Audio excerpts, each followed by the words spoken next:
Doctor Lakshman, इस पूरे phenomenon को आप कैसे देखते हैं? एक सामाजिक परिघटना जिसमें एक राजनेता अपने आप को एक अवतार पुरुष के रूप में स्थापित करने की कोशिश कर रहा है। हिंदू मानस खासतौर पर उसके निशाने पर है कि वो वहां पर अपने को एक अवतार के रूप में रख दे और फिर विपक्ष कुछ भी कहे, वो उसके मानस में जाएगा ही नहीं। क्योंकि मोदी जी तो अवतार हैं, वो तो गलती कर ही नहीं सकते हैं, वो तो धांधली कर ही नहीं सकते हैं, वो तो झूठ बोल ही नहीं सकते हैं, फेकरी से तो उनका कोई वास्ता ही नहीं है, उनकी डिग्री भी सही है और जी। पूरा जीवन पाक साफ है। जी। अभी मुकेश जी, आपकी हिम्मत को भी सलाम कि आपने अवतारी नॉन बायोलॉजिकल डिबेट रखा है टॉपिक उसका।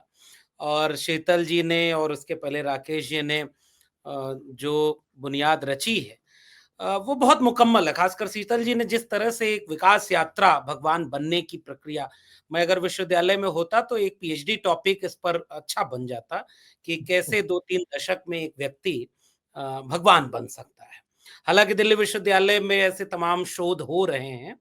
और आज मैंने एक पोस्ट देखी और एक दिल्ली विश्वविद्यालय के एक महाविद्यालय की प्रिंसिपल ने खुद वो पोस्ट शेयर की थी। वाइस चांसलर भी करते रहते हैं कि जैसे मठ होता है, मंदिर होता है, गुरुकुल होता है, अब विश्वविद्यालय वैसे बन गए हैं।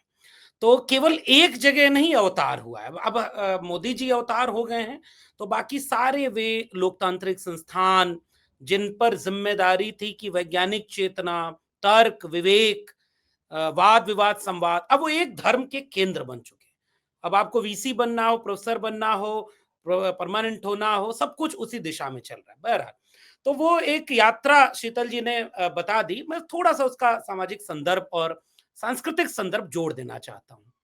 मिसाल के तौर पर ये देश ऐसा देश है जिस पर अब, खासकर अब, धर्म की और अध्यात्म की विविधता पर, उसके अपने अंतर विरोधों पर और इसी धार्मिक सांस्कृतिक वांग्मय के भीतर जितने प्रतिरोध के स्वर उठे, अब उन पर संवाद नहीं होता।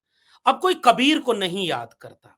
अगर आप कबीर को याद करेंगे तो मतलब 2-4 मुकदमे तो मेरे ऊपर ऐसे हुए हैं जिन पर मैंने कबीर को कोट किया है। लेकिन वो अभी तैयारी के लिए हैं कि इस तरह की चीजों पर बात हो। लेकिन 2000-3000 साल के सामाजिक सांस्कृतिक इतिहास को छोड़ दें तो पिछले 70-80 वर्षों में नए नए देवी देवता पैदा हुए हैं। और आप तमाम वरिष्ठ लोग जानते हैं कि ये वो देश है जिसमें सिनेमा बना तब एक नई देवी बनी और उनकी पूजा शुरू हुई। पहले फिल्म बनी और संतोषी माँ का उसके बाद पूरा अवतार हुआ और वो पूजी जाने लगी। भारत के कृषक परंपरा में, लोक चेतना में धर्म अलग रूप में था, वो खेती किसानी का था। और पिछले 4-5 दशकों में, मतलब चूंकि मेरा विषय पीएचडी का खुद भक्ति आंदोलन और तुलसीदास है, तो मैंने खूब इस पर पढ़ाई की है। कभी विवाद होगा तो इस पर विस्तार से हम बात करेंगे। लेकिन 3 चीजों ने, अखंड रामायण के पाठ ने, टीवी आने के बाद रामायण सीरियल ने और उसके बाद मंदिर आंदोलन ने इस देश के पिछले 3-4 दशकों में धर्म का स्वरूप बदल दिया। और मैं पूरी जिम्मेदारी से ये कह रहा हूं। और उस मंडल आंदोलन के विरोध में कमंडल आंदोलन शुरू हुआ। और मंडल आंदोलन के विरोध में मंदिर को पालमपुर अधिवेशन के बाद बीजेपी ने घोषित तौर पर अपना एजेंडा में शामिल किया। उसके पहले वो राजनीतिक एजेंडा, खूब इस पर बात हुई है। जी। अब ये जो दो राम मंदिर बना, ध्वजारोहण हुआ, उसके बाद फिर ये ऐसा लग रहा है कि राजनीतिक रूप से मंडल के हार की ऐलान की तरह, सामाजिक न्याय की राजनीतिक, सामाजिक, सांस्कृतिक संघर्ष के परास्त होने की तरह, और बिहार उस पर मुहर भी लगा रहा है, बिहार का चुनाव परिणाम। तो अब उसका उसका जो जय घोष है, अब उसके जो विजय का घोष है, वो मंदिर है। और उस मंदिर में राम के चरित्र से सीखने वाले, सीखने की बात करने वाले मोदी जी, उसके बाद आपने तीन तीन दिनों का अगर आप केवल देखें, 25 नवंबर को वो हुआ, 26, 27, 28 नवंबर में देश के कई धार्मिक कार्यक्रमों में मोदी जी जाते हैं, जिसमें से एक धर्म के नेता कहते हैं कि पहले महाभारत में किसी और रूप में लिखा था, मनुस्मृति में लिखा है कि धर्मो रक्षति रक्षिता। अब उन्होंने कहा कि मोदी रक्षति रक्षिता, किसी भी आस्थावान हिंदू की भावना आहत नहीं हुई कि धर्म में राम एक भगवान है। और मैं अभी उस पर मैं नहीं जा रहा हूं कि ए.के. रामानुजन ने 300, और मुकेश जी आप गवाह हैं इसके कि जाने कितने शो आपने और ऐसे ही विद्वान पैनलिस्ट के साथ किए हैं कि राम कोई एक चरित्र नहीं थे, राम कथाएं एक तरह की नहीं है, राम का स्वरूप एक जैसा नहीं है। लेकिन अब राम के ध्वज मंदिर इन सब से करने के बाद मोदी जी धर्म से ऊपर हो गए।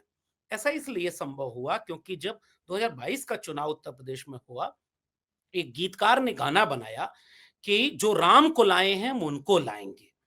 उसी दिन उसने लिटमस टेस्ट कर लिया था, एक भी राम भक्त आहत नहीं हुआ। तो जब आहत नहीं हुआ तो मोदी जी राम को लाए हैं, स्वीकृत हो गया।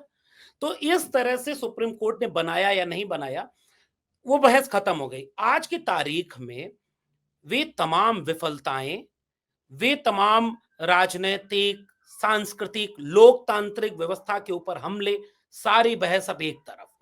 आपने किया क्या है? आपने मानस तैयार कैसे किया है? पूरा देश का शिक्षा व्यवस्था बर्बाद हो चुका है। और इसको हम लोग कह रहे हैं तो इसको ये ना लिया जाए कि भाई हमको विश्वविद्यालय से निकाल दिया, नहीं। इस देश की education policy, new education policy 5 साल में जहां इस देश के एजुकेशन सिस्टम को पहुंचाई है, 25 साल 50 साल बाद पीढ़ी तो खोजेगी ना कि कैसे स्कूल बंद किए गए, फंड कट किया गया, हेफा बनाया गया, लोन पर विश्वविद्यालय चल रहे हैं, सिलेबस बदल दिया गया और एक धर्म का केंद्र बन गया विश्वविद्यालय। तो जी विवेक शून्य भीड़ तैयार हुई, जिसे धर्म के बारे में भी नहीं पता, जिसे संस्कृति के बारे में भी नहीं पता। दूसरी तरफ बेरोजगारी और तमाम चीजों ने एक भीड़ तैयार कर दी। हरिशंकर परसाई हिंदी में एक बड़े विद्वान व्यंग्यकार हुए हैं। उन्होंने एक अविवेकी भीड़ पर बड़ा अच्छा निबंध लिखा है, कभी लोगों को पढ़ना चाहिए। मोदी जी भगवान तब बन सकते थे जब एक अविवेकी भीड़ तैयार होती, और अब उन्होंने एक अविवेकी भीड़ तैयार की है जो सोशल मीडिया पर है, ट्विटर पर है, फेसबुक पर है, गांव के चट्टी चौराहों पर है। उस अविवेकी भीड़ ने आस्था का नुकसान किया है। डॉक्टर राम मनोहर लोहिया को मैं कोट करना चाहता हूं, छोटा सा, फिर मैं इसको कंक्लूड कर रहा हूं। डॉक्टर भीमराव अंबेडकर धर्म पर एकदम कट्टर है। मतलब इस तरह से वो कहते हैं कि इससे कभी भला नहीं हो सकता। पेरियार की भी मैं बात नहीं कर रहा हूं, मैं बात कर रहा हूं लोहिया की, और लोहिया की किताब है हिंदू बनाम हिंदू। डॉक्टर लोहिया कहते हैं कि भारत का संघर्ष दो तरह के हिंदुओं का है, एक उदारवादी हिंदू और एक कट्टरवादी हिंदू।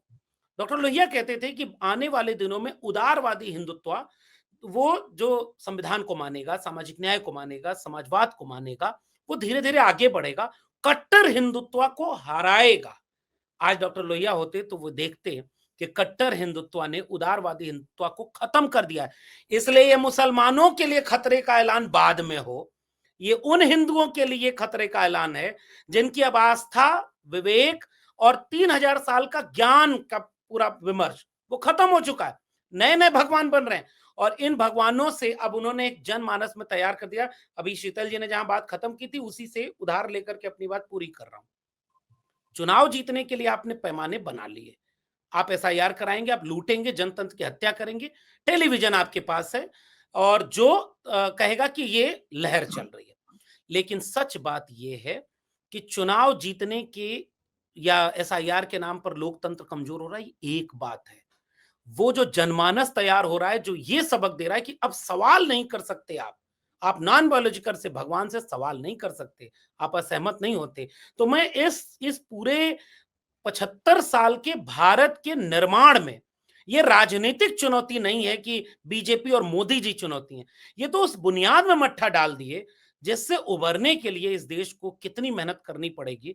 मुझे नहीं पता कि लोग चारवाक लोकायत अब पढ़ेंगे कि नहीं, कबीर, रैदास, पलटू दादू, भीखा, बुल्ले शाह कोई इस पे बात करेगा भी कि नहीं, फुले अम्बेडकर बहुत दूर की बात हो गए। लेकिन ये भगवान का अवतार होना ये इस बात के लिए मुहर लगाता है कि अब भारतीय लोकतंत्र और बाबा साहब का स्थान मनुस्मृति में समाहित हो गया है। बाबा सब कथा करेंगे, रोड पर निकल के कहेंगे हिंदू राष्ट्र बनाना है और एक भी व्यक्ति उसका विरोध नहीं कर पाएगा। ये उस भगवान के नए नए अवतार हो रहे हैं। इसलिए मैं एक बहुत बड़े सामाजिक और सांस्कृतिक खतरे के रूप में भारत के लोकतंत्र और संविधान के सामने इसे मानता हूँ। जी। Copyright disclaimer under Section 107 of the Copyright Act 1976. Allowance is made for fair use for purposes such as criticism, comment, news reporting, scholarship, and research. Fair use is a use permitted by copyright statute that might otherwise be infringing.